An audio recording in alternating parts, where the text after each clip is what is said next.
Hey, what's happening? What's happening? Peace in, peace in.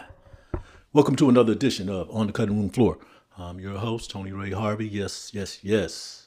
Southwest part of Sacramento. That's where we podcasting and broadcasting from, whatever you want to call it. We're here. And we're definitely here for this special occasion, I guess you could say that, after learning in the last 24 hours that there has been a trade by the Sacramento Kings, though they did lose to the Washington Wizards, 116-112 in the district tonight. They're 0-6 on the road. They lost all 6 games on the road. They are on their way back to Sacramento. Their next game is February the 4th. Golden One Center, Memphis Grizzlies. And I did say incorrectly last game that they would be playing the Orlando Magic. No, they would be playing the Memphis Grizzlies. This Wednesday, February 4th.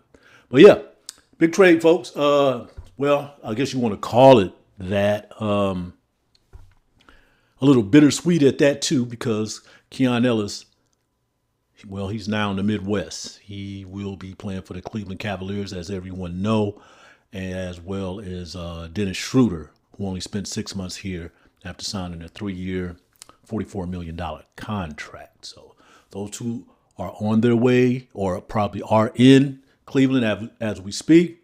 DeAndre Hunter will be heading to Sacramento. He was part of the exchange, and they will have his services.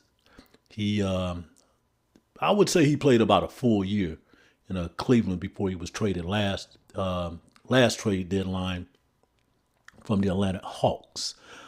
Pretty interesting tale about what's going on there.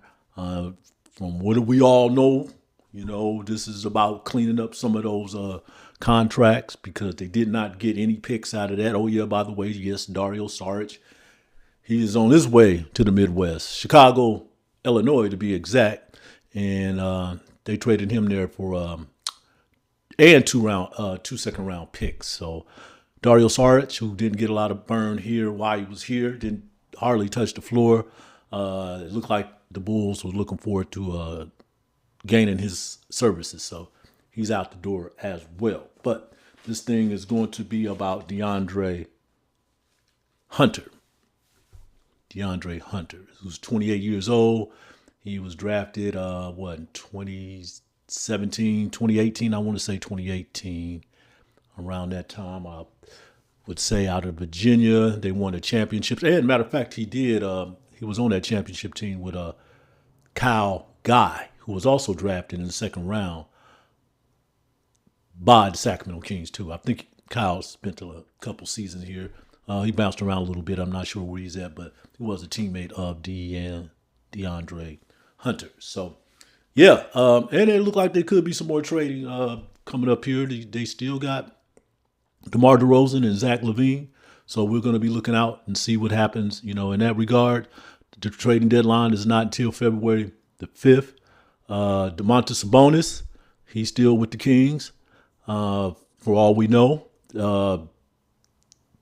From what I was hearing, at least with Sam Amick of The Athletic, it's possible that he won't be moved. But there's still a few more days left in here, so we'll see what happens with that. I do look forward to one of the 3 being moved. I do. Which one? I don't know. It could be 2. I don't know. But that's where we are right here. So, yeah. So, a part of this recap is a news drop that happened on the weekend that involved Keon Ellis. Man, Keon.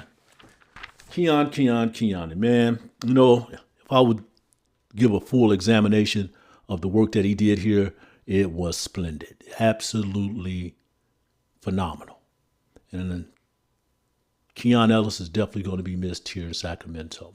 He is probably one of the most promising two-way player that the league has right now. And I'm sure while he's in the Cleveland Cavalier uniform, that work will continue. He will ascend to a different height. As you know, he would have been he will be an unrestricted free agent, in the offseason, and he can sign with any team that he wants. But right now, Cleveland get a crack at him, and see how he looks. I think he's going to do well there. one thing I'll say about this too, because we're talking about leaving basketball hell. Keon will be playing in the playoffs. No doubt about it. If he doesn't suffer from any injuries or anything like that to get on the coach's bad side, he will be playing in the playoffs in the Eastern Conference. No doubt about it. No doubt about it. And I expect him to do well. To come out of Alabama as a free agent, signed by the Sacramento Kings. I think the first game that I saw him play in was the California Classic in San Francisco at the Chase Center. He played alongside Keegan Murray. They were both signed with the team. Of course, Keegan was drafted, and they did really well in that first game, to be exact. And I just saw something in Keon, from day one, sitting up in the stands covering the game in Chase One, in Chase Center, Chase One. But he looked at that he could reach the heights of being an NBA player, which he did. Because that next season, Mike Brown did give him an opportunity because of the effort that he was putting in, and later on, he's went from a two-way contract to a standard contract. Okay, so he should be making a little bit more money after the season is over. So we look forward to that. But definitely a fan favorite. He'll be back here in Sacramento on February the 7th because Cleveland will be here to play the Kings. I want to say that's Sunday, February the 7th. So hopefully, he'll get that video presentation, fan appreciation when he returns here on February the 7th. So, yeah. Old Keon is gone. But to be truthfully, it didn't really matter. I mean, after he was not signed by general manager Scott Perry, we did have a feeling that he was going to be traded. It was really no guarantees that he was going to make it out of, past the trading deadline. I think that was quite obvious. Some people would say different. They knew better, but the writing was on the wall. He still had opportunities, to make himself a valuable asset, for the team. Of course, that wasn't happening. I think the most time that he was playing, it was just to show the other league, what he could do. And from my understanding, there was a lot of inquiries for Keon Ellis. Hey, I mean, you can write the story on how to make it from the area that he did. Keon Ellis is a one place to start. Dylan Cardwell is another one too, but I'm talking about Keon Ellis. He went to a junior college to be exact. What did he do? Okay. 6'4" guard. He was undrafted after a stint at the University of Alabama. He had a strong summer league performance with the Kings, and he solidified a spot in the NBA, becoming a key contributor to the Kings before his last 3.5 seasons here. Okay, he is a 3-and-D guy, no doubt about that. He started at Florida Southwestern State College. Keon is from Florida, okay? He moved up, got a scholarship, 2-year scholarship for Alabama, played extremely well for them, both ways, on both ends of the floor. Didn't get drafted, as most would have expected, but everything just worked out to him. I'm just talking about his journey. Now, after he was signed, after he started getting some playing time with the Sacramento Kings, they gave him a standard contract in February 2024. And I think it was a $5 million contract, if I'm not mistaken, for the remaining 2 years, which is going to end this season and stuff. So, he went from a two-way player to making a little bit of cash, and he was going to make a little bit more too because he's that type of guy. He's a professional. So, going to miss him. Florida Southwestern State College. So it doesn't matter where you start at. Okay, I think that Mitchell Robinson was the same one with the Knicks, and general manager Scott Perry for the Kings, he had drafted Mitchell Robinson, for the New York Knicks. I think he started off at the community college level. There's been a few players. I remember Mitch Richmond, also from Florida too. Same way, folks, if you're listening to this, started off at a community college, had offers to go to D1 school, but decided that he needed some more work. So he took his first 2 years at a community college. Then he went to Kansas State University and he took off. I think the only thing, if you look back on Mitch Richmond's career, he had some enjoyable years here in Sacramento as well. But that 1988 Olympic game, the 1988 Olympic Games where his team finished with a bronze medal, he was not happy about that. Then later on, he was drafted by the Golden State Warriors, and boom, boom, boom. Later on, he ended up at the Kings. But just saying, that journey, it's that journey. He started off at community college, so really want to thank Keon, for his services here. We're definitely going to see him again February 7th.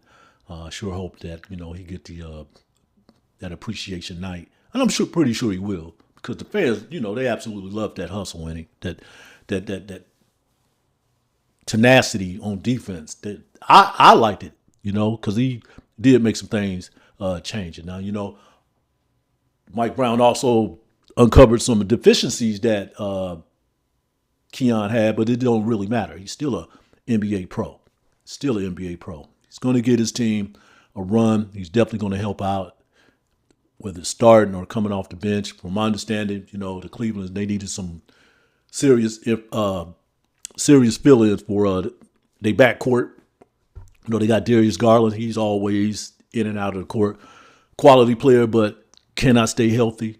I forget the other kid that they got, Porter.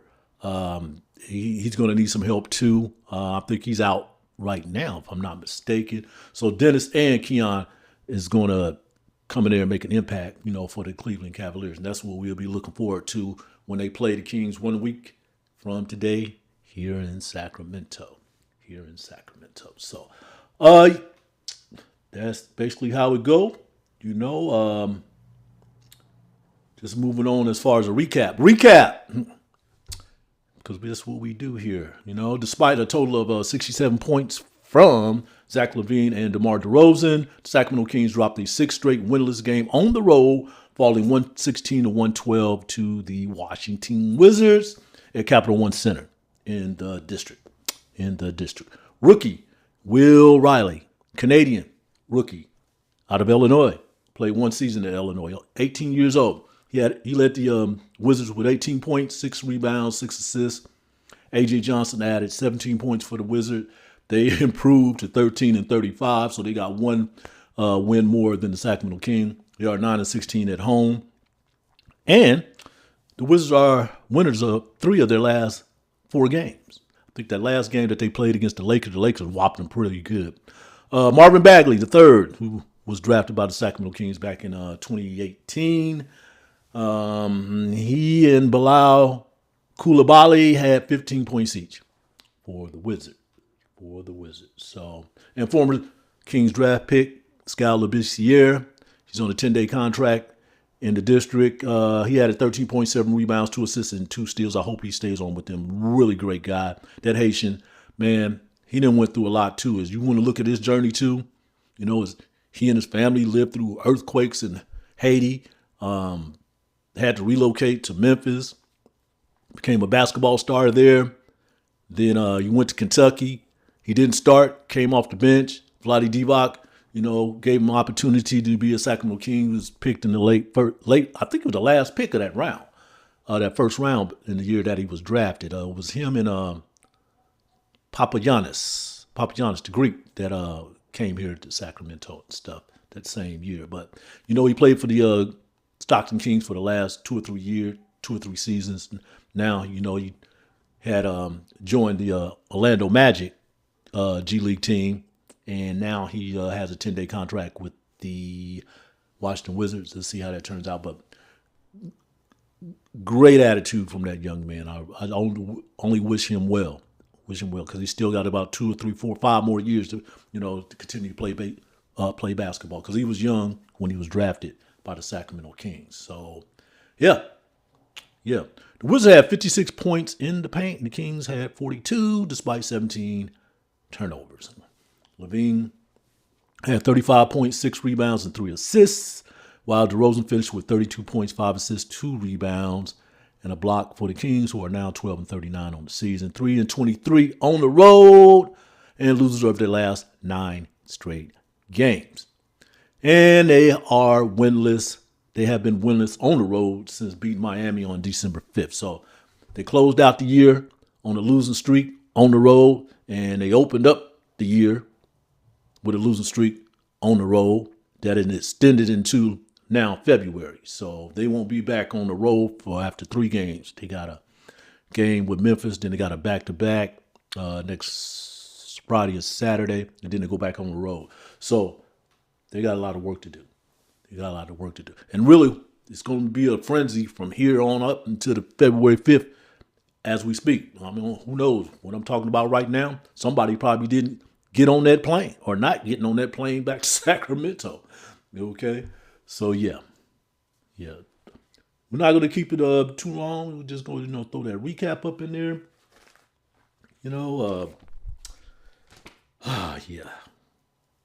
Yeah, I mean, they're on the 9-game losing streak. That's about as much as a recap that's needed here.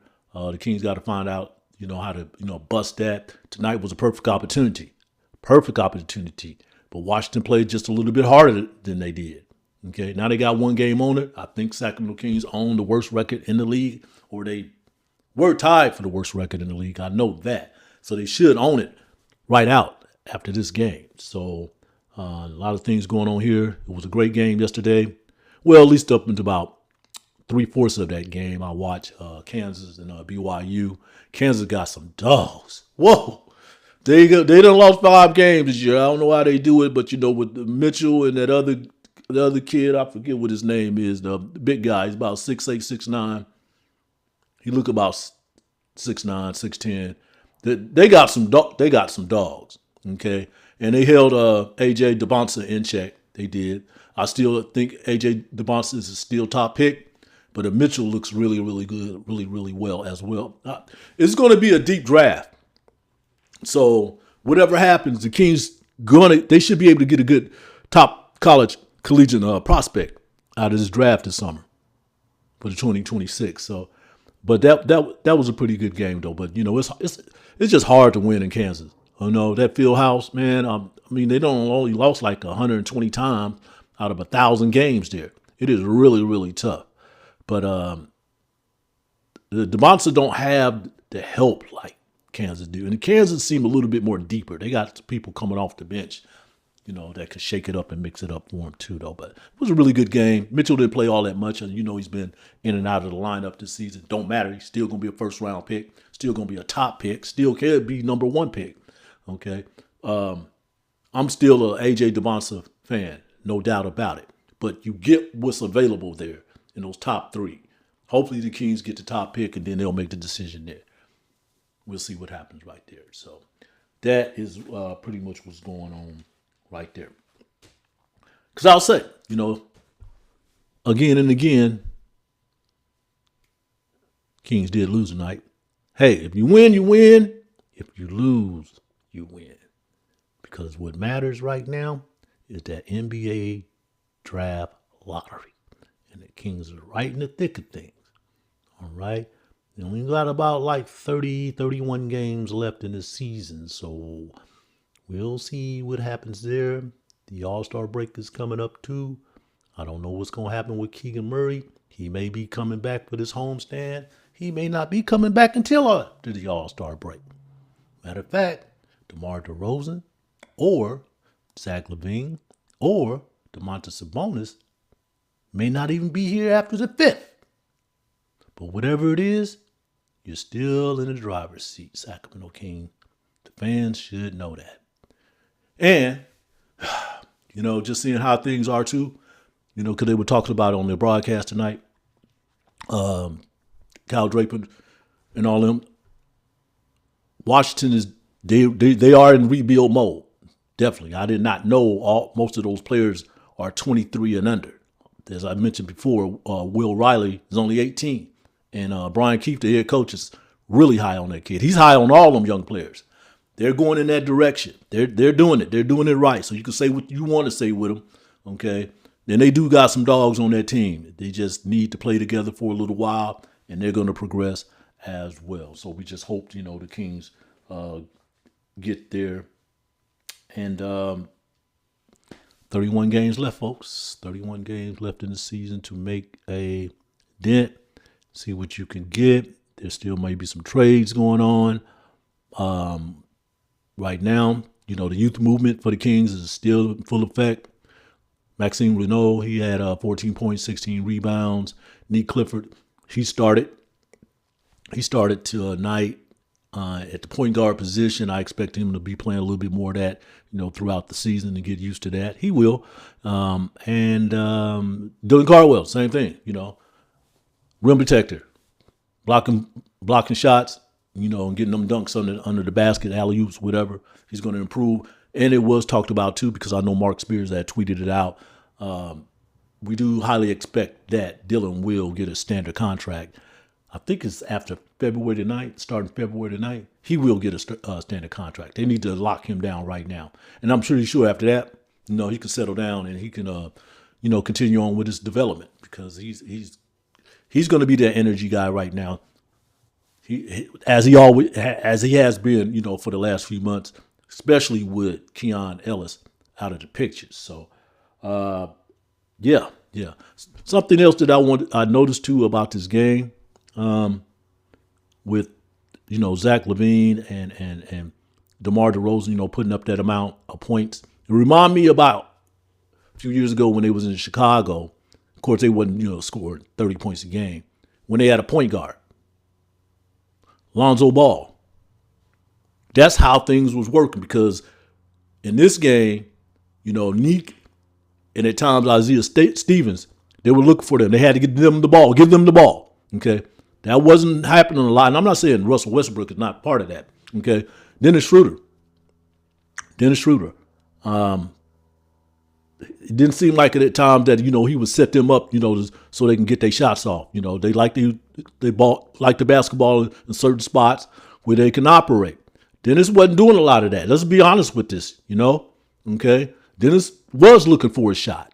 He's trying to make an opportunity for himself first before anybody else, okay? I thought he would be the table setter coming up in here. Maybe that had something to do with General Manager Scott Perry, sending him on out the door, and Dennis is one person who he has to keep a suitcase by him at all times because he don't know what's going to happen at any time or any minute and stuff. But maybe they had something to do with it. I know it kind of worked out well because he was overpaid, but you was able to package him and Keon Ellis, to do this trade. Okay, you actually freed up some money here too because DeAndre Hunter will be his contract is coming to an end next season. I'm pretty sure, he'll make some more money after that too. But yeah, so it kind of worked out. I mean, it was a little bit excessive, signing Dennis to that contract, but